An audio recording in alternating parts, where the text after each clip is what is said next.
Salut à tous, c'est Jav, j'espère que vous allez bien. Aujourd'hui on se retrouve pour une petite vidéo bonus. Pour ceux qui n'ont pas regardé le YCS de la semaine dernière, il y avait le YCS Birmingham dans lequel nous avions une annonce d'une Quarter Century Stampede annoncée à la fin de chaque ronde. Donc du coup on va revenir dessus. Je vous ai regroupé toutes les annonces qui ont été faites et on va d'abord commencer par un petit rappel vite fait sur ce qui avait déjà été annoncé. Donc on sait que ça arrive le 10 avril 2025. On connaît déjà du coup 11 cartes qui avaient été annoncées dedans. Donc dans ces 11 cartes, ils avaient beaucoup insisté sur Fuvalos, qui est une reprint intéressante. Trappe de shoot, Métamorphosis, qui sont des cartes ultra cool pour ce qui est du Time Wizard Edison. Et après, vous avez des bonnes reprints comme Salamangreat Raging Phoenix. J'ai insisté sur celui-ci parce que c'est important d'en parler. Pour la simple et bonne raison que... vous allez le voir après. Voilà. Donc maintenant, on va désormais passer à la suite des annonces. Voilà. Donc, dans les cartes que nous avons eues en annonce, il y a évidemment Skull Servant, donc, qui a été annoncé en Quarter Century. Donc, il faut savoir que c'est un monstre normal, 302 ans, qui a son propre archétype, mais bon... l'annonce hype pas trop parce que déjà on rappelle que dans l'annonce initiale il y avait l'annonce de Petite Mythe, tout le monde s'en fout vraiment mais personne qui est intéressé par cette carte et que du coup ils nous ont annoncé Skull Servante, voilà. Peu de gens sont hype mais vraiment il y en a quand même qui met la seule raison d'acheter 15 cases hein. Il se vit sa joke? Non, voilà. Deuxième, nous avons eu l'annonce de Buster Blader. Donc Buster Blader, évidemment pour le deck qui sera sûrement dans le packaging Nostalgia, comme Skull Servant je pense. Pour les decks Magicien et Ténèbres, pour les decks Retro Gaming évidemment, ou pour les decks Buster Blader. Je ne sais pas si ça intéresse vraiment des gens. Quoi qu'il se passe, ça a été une des cartes qui a été annoncée lors de ce YCS. Troisième carte, l'annonce de Blue Haze Chaos Max Dragon. Du coup, une rituelle. Je ne sais pas quoi en penser non plus. Est-ce que c'est pour aller dans le deck Blue Haze qui vient de sortir? Je ne pense pas. Est-ce que c'est pour faire plaisir aux joueurs Blue Haze? Peut-être. Il y a des plays avec Dritron de possible. Voilà, c'est l'Altart. Donc du coup, encore une fois, une Altart qu'on va voir qu'en QCR et uniquement en QCR. Est-ce que c'est intéressant? À vous de me le dire en commentaire. Personnellement, ça me fait ni chaud ni froid. Prochaine carte, Construct, El Shadow Construct. Pourquoi avoir choisi Construct? Je ne sais pas. On espère que Winda fasse partie des Stampede, évidemment.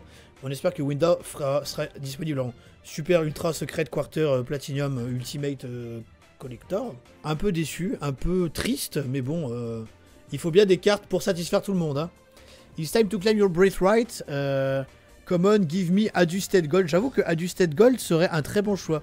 Et il y en a un qui est super hype et qui a dit I need it. Ok, bah tant mieux pour lui. Nouvelle carte. Alors celle-ci, c'est une excellente annonce pour les joueurs de Time Wizard.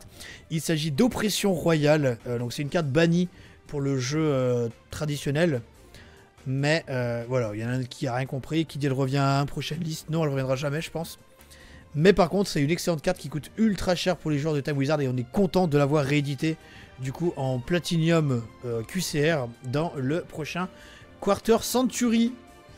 Prochaine carte, il s'agit de Ecclesia. Pareil, pas hype du tout, m'en fous, mais vraiment je m'en fous.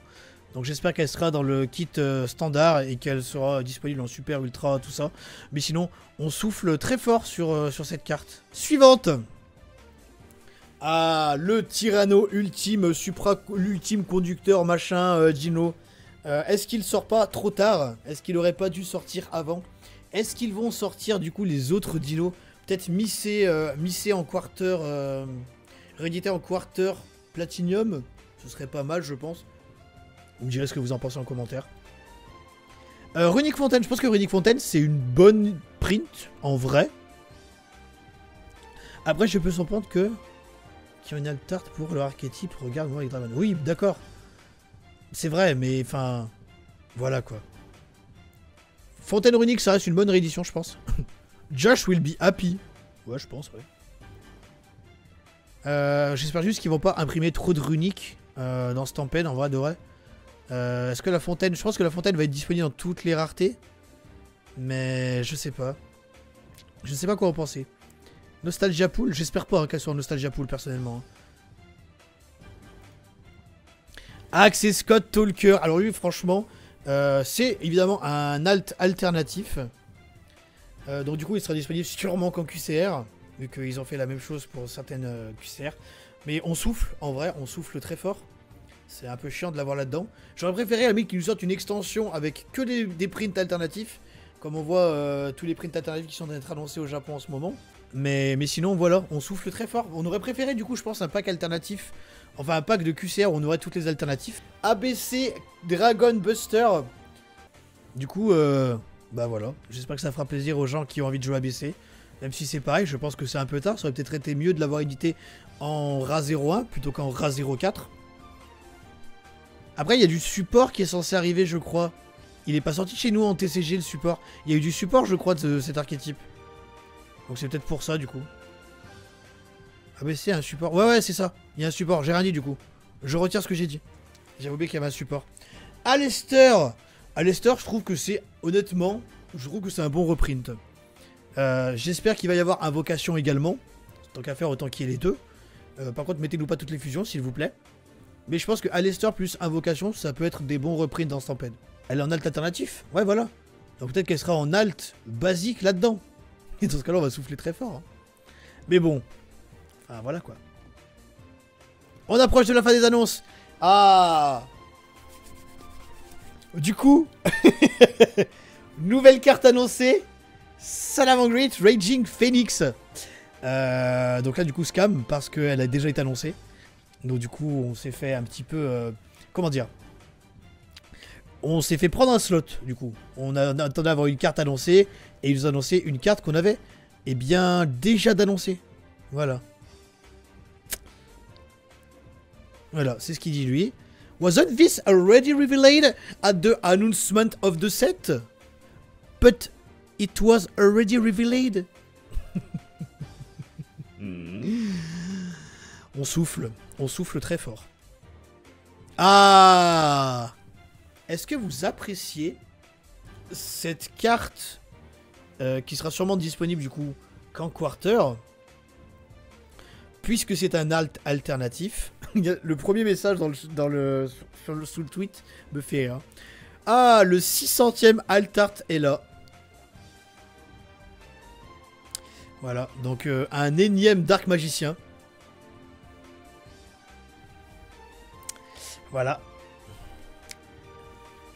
Bonne reprint, encore une fois, pour le Time Wizard, mais cette fois pas le Time Wizard Edison, mais le Time Wizard Tengu. Je sais pas si on peut l'appeler comme ça. Qui est sorti juste après, qui du coup joue Maxé. Maxé étant une carte absolument hors de prix actuellement. Que ce soit en commune, en pro, enfin dans toutes ses raretés. Honnêtement, la carte est tout simplement hors de prix. Donc c'est une bonne chose qu'elle soit reprint. Elle sera évidemment dans cette Nostalgia. Aucune utilité d'en avoir dans toutes les raretés et d'en avoir beaucoup trop d'exemplaires. Voilà. Alt alternatif annoncé également. Il s'agit de Sky Striker Ace Raillé. Est-ce qu'on préfère Raillé en 25 ans alt alternatif ou Raillé alt de base mais en ultimate? Moi personnellement je pense que je préfère l'ultimate. Après ça reste une bonne carte. Les collectionneurs de... Enfin les fans de Sky Striker seront bien contents de l'avoir dans cette rareté là. Dans cette alt là. Question de goût. Ouais, l'ultimate sera toujours devant. Après, l'alt est stylé, hein. Mais je préfère quand même l'alt de base. Celle-ci en ulti. Je signe pour celle-ci en ulti, mais pas les ultis stampédés par contre. Albaz, alt art également. On souffle, hein. Enfin, personnellement, je souffle très fort encore. Hein. Give me Cartesian d'Alubert, please. Ah bah oui, lui par contre il a bien compris, hein. Mais oui, elle va être qu'en QCR celle-ci. Hein. Et enfin, dernière carte annoncée. Celle-ci qui va également satisfaire les joueurs Edison. Puisque c'est une carte qui était introuvable, uniquement disponible en une seule print en super rare. La voilà rééditée du coup dans le set Nostalgia. Elle va faire plaisir à beaucoup de gens. Et on est bien content de pouvoir la retrouver. Et de pouvoir du coup la récupérer à des prix plus abordables, absolument pas jouables dans le format traditionnel, mais excellente en Edison. Voilà pour les annonces, du coup. Stampédé qu'on a eu jusqu'à présent. Stampédé, je ne sais pas comment on dit. Merci à tous ceux qui ont été présents lors de ce petit visionnage. N'oubliez pas que vous pouvez vous abonner, ça fait toujours plaisir. Dites-moi dans les commentaires ce que vous attendez. Il y a eu quelques reveals qui ont été sympas. On espère évidemment des reveals bien plus intéressants, comme par exemple toujours les Kashtira et les Bestiales. On espère vraiment qu'ils vont être dans ce set. D'ici là, portez-vous bien, faites attention à vous, c'est le plus important. Et à bientôt.